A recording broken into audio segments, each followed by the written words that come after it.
Hello and welcome to this kit review for the Warmaster Iconoclast Titan, which Games Workshop sent to me. So you can see I've already built and painted it there, and I've done it in a nice warp runners colour scheme.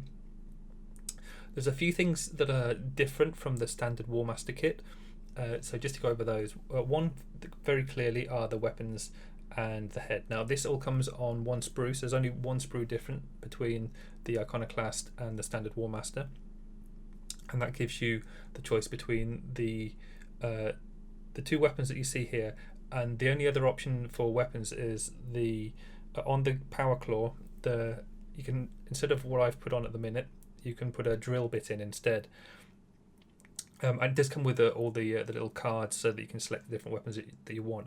It's not set up to be magnetized, but it would be quite simple really to just have the separate drill bit. Just put a little magnet in there and you can very easily swap between the two. And the only other difference between this and the standard Warmaster is the head. Now the head comes with 5 variations, but a little bit disappointingly it's only on one head. So what that means is, on the standard Warmaster kit I think there are, is it 3, something like that anyway, there's like complete heads that you can build, whereas on this you can only build one head. So you get like the standard head. If you look at the artwork for the standard for the kit Games Workshop painted, the Iconoclast that's done in the Legio Gryphonicus colour scheme, you can see the head on that. That's the base head. All the other options are just faceplates that you stick on the front of it, and they're not really full faceplates. They're kind of more like they'll either cover the top part of the head or the bottom part of the head, or like the whole of the head, like just in the middle, but it's not like a complete faceplate. So if you see here on the screen, like this side area, this pretty much is always visible. It's only the front section. So the head that I've built, it's only got the lower faceplate. I think you can see that fairly simply. And if you look at the top section where I've painted the flames on, you see that these 6 holes, these actually line up with the or some of the other faceplates, and they're all like they're in one piece. So it's not like you get a lower part and an upper part. It'll either be a solid faceplate that covers the whole of it, or none of it. So hopefully that makes sense. But yeah, so apart from that, like the 2 weapons and the head, the kit is exactly the same. You may have noticed on mine the armor panels on the front shoulders, and I've just got Decals painted on there, and it's like smooth, so there's no sculpted on detail. That's just me cutting the details off and sanding it down, so you don't get any separate armor panels. The only armor panels that you do get that are actually different are on the arms. So you can see here, but one thing to be aware of is that I've done them wrong again. So if you've seen my previous Warmaster that I did, I got the little tilting shields wrong on that. Not the side armor panels, actually I got them wrong, got them upside down. And this one I got them the right way up, but when I was building the claw arm, I wanted it to be stretching out forwards, and when building the arm, it's got like lots of little sections so that to get different angles for the pose that you want. And unfortunately I didn't look at the instructions when I did it. I just built it in the best way possible for stretching the arm out forwards. But what that meant is that for the top joint near the shoulder to go forward, it's turned sideways. So these armor panels that are at the front are actually meant to be on the side, and the tilting shield there that you see at the side is supposed to be on the front. I don't think it makes a huge difference. Actually, I quite like the armor panels at the front, but it does mean that when you have the claw raised up like I have, it means that the plasma gun or whatever shoulder mounted weapon that you put on, it can't rotate forward because it bangs into it. But you can see here with the chainsaw arm that when that's when the arm is lowered down, the weapon can rotate around. So I mean, it's not the end of the world, but just be a little bit cautious when building some of the poses. I tend to just go, have an idea for a pose and just go for it, and then work everything out afterwards. And what that tends to mean is that I quite often get a few little faults where I have to tweak the model. That's also the case for the feet here. So the pose that I've managed to do with the legs, it's not that dramatic, but what I did find was that a few of the panels didn't fit flush, and I had to really kind of almost bend them into shape just to get them to fit on the left leg here. And that's purely because of the angle that the leg's at. If you look at the kit when you get it, it has all these little kind of blocks on, and it forces you to build it in a set pose. I find the pose is a little bit boring. It's very straight-legged, facing forwards, whereas I like to make my poses a little bit more dynamic. Fortunately, the kit is designed so that you can cut those off very, very simply and then do your own pose. The only problem is when you do your own pose that you do run into the limitations of the kit in terms of foot placement. So what looks like it should be able to do fairly easily, what it actually means is that it can't, because all the armor panels, like on the toes and the shin plates and things, they bang into each other. So on the previous Warmaster, I had a similar problem where I'd got a foot further back, and the toe was bent forwards, so the Titan was like striding forwards, and the toe armor plate was catching on the front shin armor again, so I had to trim a little bit of it off. In this case, I didn't have to trim any off, but I did have to quite forcefully make it fit. So just be aware of that kind of thing. If you want to make your poses a bit more dynamic, it's probably best to dry fit them. I find it a little bit tricky dry fitting something like this because there are so many pieces that you don't have enough hands. So I just kind of go for it and make it work as I go along. But it tends to work out all right. I think the Titan doesn't look too bad anyway. Apart from that, the kit is identical to the standard Warmaster kit, which means it's a fantastic kit. So I've just said there about, there's some limitations to the poses, but the actual building of the model is really good.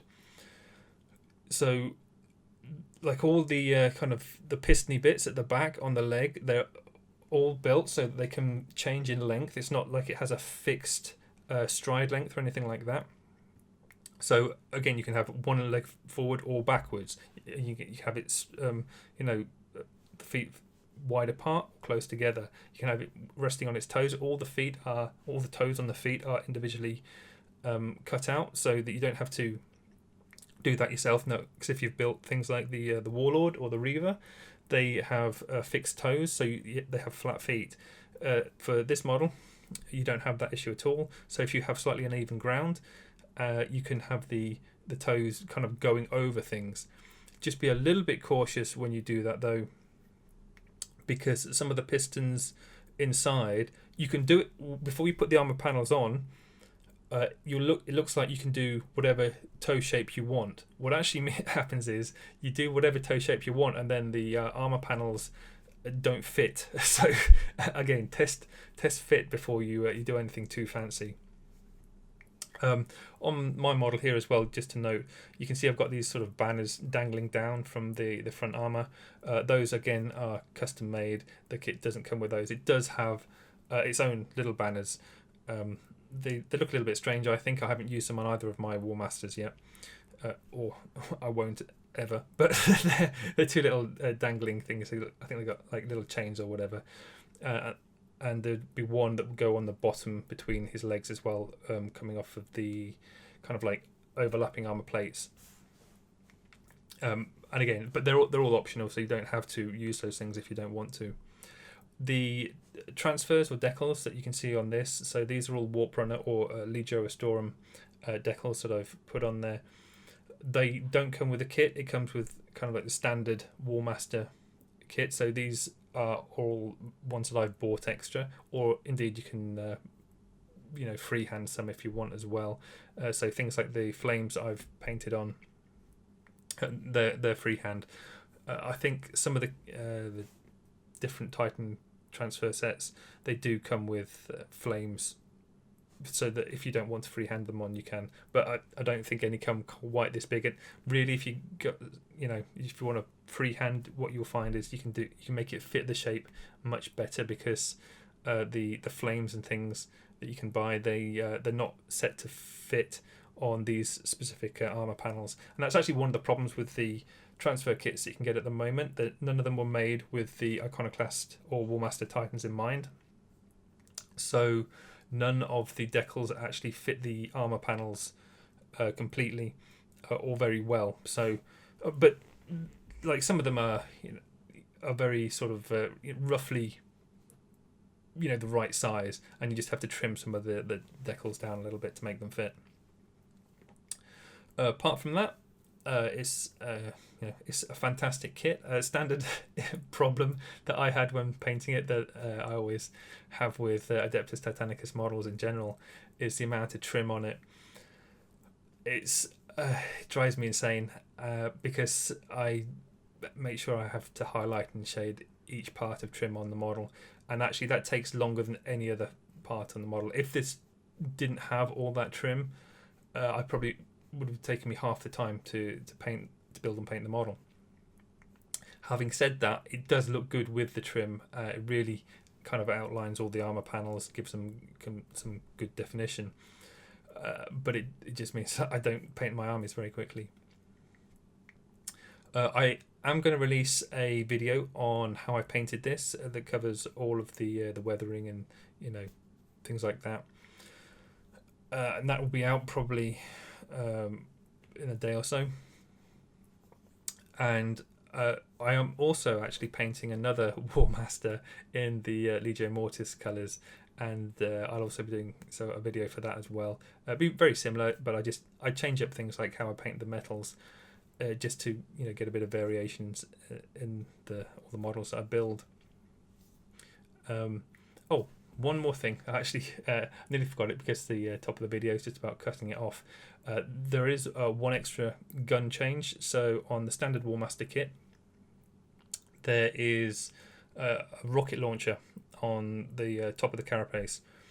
In this case, it's got like two little miniguns. I can't think off the top of my head what the name for any of these things are, but they, obviously all the rules are in the box, so you don't have to worry about that. It does come with a terminal and all the weapon options. So all these shoulder weapons, so I've got the plasma blast guns mounted on mine. So you have things like the melter gun and the Vulcan mega bolters and whatever else. They're all included in the kit, so there's no need to worry about that. Which is again the same for the standard Warmaster kit. For the chainsword thing, you can see it has a hook on the end of it. I've glued mine into place because I got annoyed with it rattling around while I was trying to paint it. But if you want to have yours be movable, it does actually lock into place, so you can have it locked close to the motor section, or stretch it out and it's locked at the end. So I have mine locked out at the end, and I think that's quite cool. So you can have it because the arms of my Titans are also not glued into place, so I can move the blade up and down. Like the whole weapon basically can rotate on the axis of the elbow joint, and then the little hook on the end of the chainsword would normally be able to move in and out anyway. So if you wanted, while you're playing your game, you can have it, depending on what action it's doing, in a different position. Might be a bit extreme, but it does give you options. I know quite a few people like to magnetize their Titans and have lots of variations in there for whatever reason. I mean, on my Titan, on the guns on the top, so he has, which is again the same as the standard Warmaster, there are 4 guns that go on the top.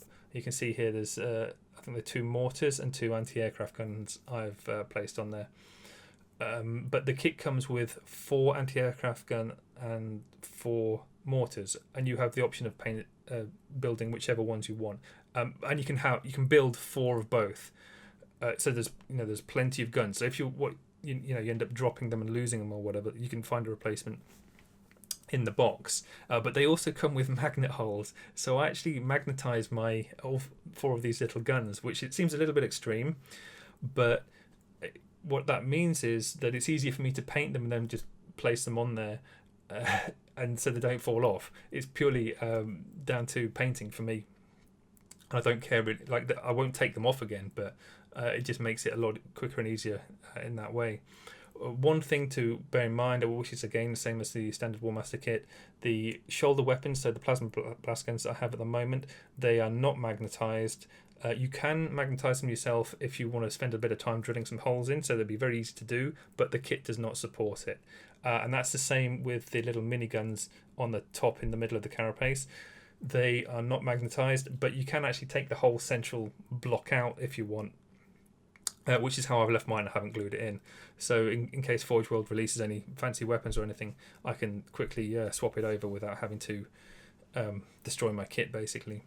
But that's the end of the video. I hope you enjoyed it. As I said, I will be releasing a how to paint for the Titan as well. And also, please remember to subscribe to the channel. I've got plenty more things to come. Thank you very much for watching, and I'll see you next time.